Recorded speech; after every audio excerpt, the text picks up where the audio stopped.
Hi there! In the filter tutorial episode 6, presented on YouTube, we have talked about passive second-order RC and RL high-pass filters. We went through the analysis of the transfer function, skipping on details like how to determine the transfer function and how to calculate the pulse of the transfer function. But we said also that these details would have been presented in a separate companion video available on the Patreon platform. Well, this is the one. You're actually watching that companion video. To better comprehend the contents of this video, please make sure you have already watched the other one. And now, after this preamble, let's get our hands dirty. Hi there!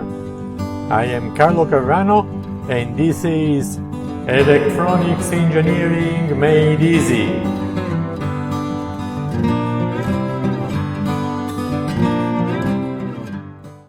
Let's start from the schematic of the RC filter. To determine the transfer function, we need to express the output voltage VO in terms of the input voltage Vi and the components making the filter. To do so, we will use the Kirchhoff voltage law, or KVL, along with notions from network analysis theory and the superposition theorem. There is a simple rule for doing so that does not require much effort to learn. I will explain it as we go along with the calculations. First, for each loop in this circuit, we define a current that traverses it entirely. We will call I1 the current within the first loop, and I2 the current in the second loop. Note that the current that traverses the resistor R on the left is the result of the difference I1 minus I2, and so when we calculate the voltage on that resistor, we will have to consider it twice, one for the first current and one for the second. We will need two linear equations in the frequency domain to find I1 and I2. In particular, we will use I2 to calculate VO, which is the voltage on the resistor on the right. Here is how to easily write both equations. For the first equation, we start applying a KVL on the first loop.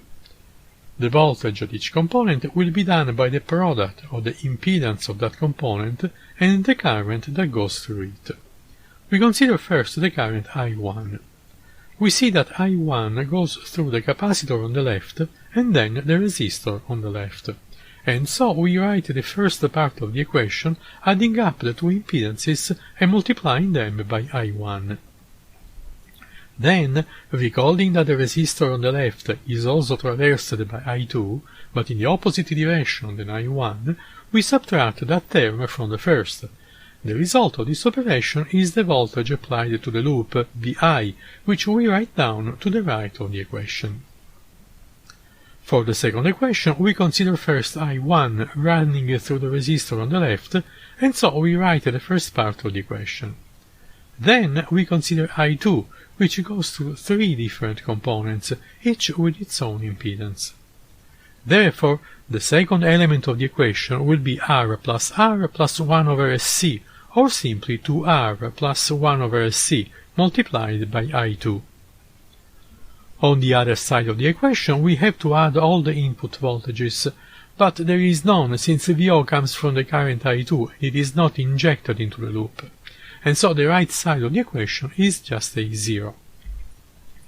And now we have a system of two linear equations in two variables, I1 and I2, and we need to solve the system to find in particular I2, since that is the current that generates VO. Rather than getting into algebraic passages, we can use Cramer's rule to solve this system of linear equations in a much more simpler way. We therefore need to write the discriminant of the system, which is the following 2x2 matrix, obtained putting in the first column the factors of the current I1, and in the second column the factors of the current I2. Now we find the determinant of this matrix, which is obtained by multiplying the element of the primary diagonal together and subtracting to that the product of the elements of the secondary diagonal. A few more passages, and finally we obtain this simplified version of the determinant. Now, since what we need is just I2, we just need to construct the matrix related to I2 itself. To do that, we take the discriminant matrix and we replace the column related to I2, which is the second column, with a list of values on the right side of the equations in the system, like this. And now we calculated the determinant of this new matrix, which is very simple since there is a E0 in the matrix. The value of I2 is given by the ratio of determinant delta 2 over the determinant delta, and so we obtain this fraction. VO is now simply the product of R and I2. If we now remember that the transfer function needs to be expressed in terms of two polynomials, one at the numerator and the other one at the denominator, we need to do some rearrangement to this result. First, we divide both numerator and denominator by r squared, obtaining this other expression. Then we evaluate the transfer function as the ratio of VO over VI. And finally, we multiply numerator and denominator by s squared, obtaining the transfer function in terms of polynomials of s. The numerator is basically only s squared, and its two roots are therefore both equal to 0. The denominator instead is a second-degree equation, which we need to solve to find its two roots, which are the two poles we are looking for. This time we apply the resolution method for second-degree equations, or quadratic equations. First we calculate the determinant. Then we apply the formula for the resolution and we obtain these two terms, which are the two poles we were looking for. And so here is the list of all poles and zeros for the transfer function. Now, considering that we only want to know the behavior in steady state, which is basically the behavior after all the transients are extinguished, we replace the s with its imaginary part only, j omega, and we calculate the modulus of these numbers. Finally, knowing the relation between omega and the frequency, we can calculate the poles and zeros in terms of the frequency, which is the one we care about. And from there, we just need to substitute the values of the actual zeros and capacitors to determine the values of the two poles in Hertz. An identical procedure can be applied to the RL filter. Let's summarize it. We define the two loop currents. We write down the system of equations with the help of KVL and the superposition.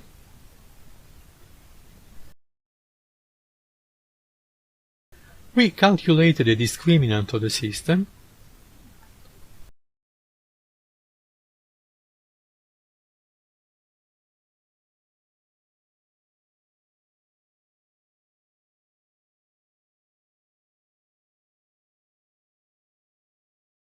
Then we calculate the determinant of the matrix associated to I2. We calculate I2.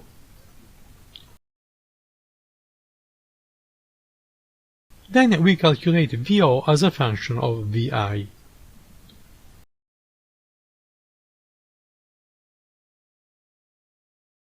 Then we write down the formula for the transfer function and we resolve it.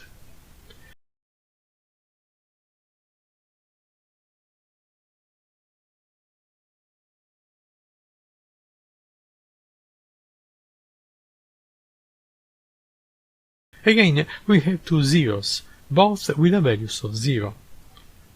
Then we evaluate the second-degree equation, the quadratic equation of the denominator, to find the two poles. So we calculate the discriminant. Then we use the discriminant on the resolving formula.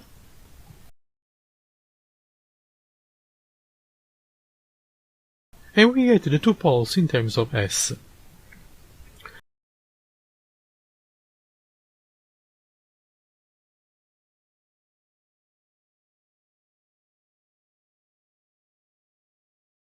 Now we restrict the results to the steady-state case.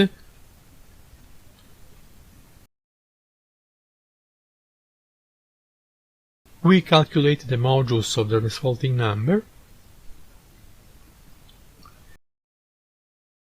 And from there we obtain the expressions of the poles in terms of actual frequency.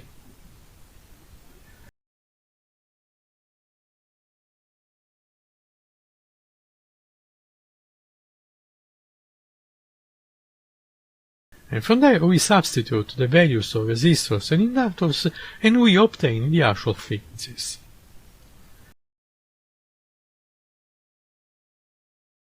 And now we have all the poles and zeros to draw the body diagrams.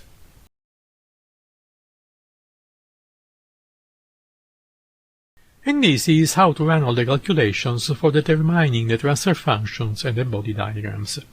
These calculations require the usage of a number of algebra concepts, and unfortunately that is inevitable if you want to go deep in the study of these concepts. However, if your goal is only to be able to analyze similar circuits, you don't need to go through all the calculations. You just need to apply the results to the component values you have.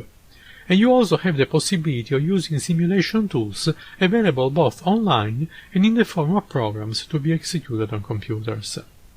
In short, hobbyists don't have to be deterred from pursuing their goals just because of the barrier of mathematics.